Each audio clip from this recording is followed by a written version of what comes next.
Federal staffers should be at-will employees due to principles of executive authority, accountability, and the separation of powers, as envisioned by the Constitution's framers. The Constitution vests the executive power in the President, as stated in Article 2, Section 1.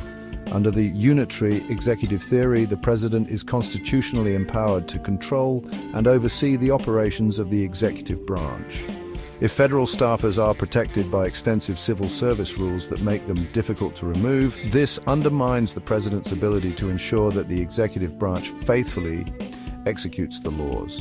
Making staffers at-will employees would restore the President's constitutional authority over the executive branch by allowing the swift removal of employees who do not align with the administration's policy goals or who fail to perform adequately.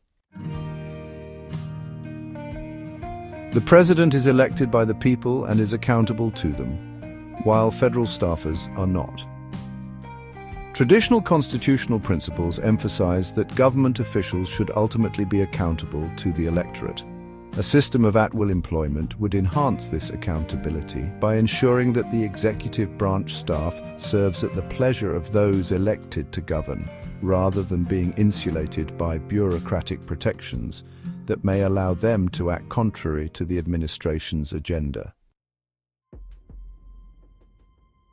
Excessive job protections for federal employees can interfere with the constitutional balance of power by creating a semi-autonomous bureaucracy that is resistant to the directives of the elected executive.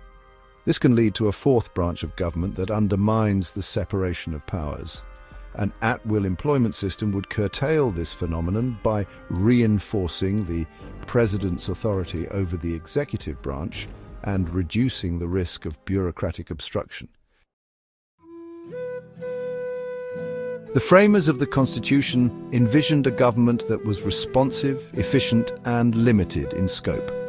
Over time, the civil service system has grown into a large and often inflexible bureaucracy, making it difficult for the executive to adapt to changing priorities or efficiently manage personnel. At-will employment aligns with the constitutional principle of limited government by promoting a leaner and more adaptable federal workforce. From a traditional constitutional viewpoint, government should operate effectively to serve the public interest. The civil service system, with its extensive protections, can make it difficult to remove underperforming or obstructive employees, thereby reducing efficiency. An at-will system would enable the executive to maintain a high-performing workforce, directly serving the public and reflecting the administration's constitutional responsibility to execute the laws faithfully. In the early years of the Republic, federal employees served at the pleasure of the President and could be removed without cause. This system allowed for a more direct connection between the executive branch and the President's policies. While the civil service system was introduced to combat the abuses of the spoils system, critics argue that it has gone too far in shielding federal employees, making the bureaucracy less responsive to democratic governance.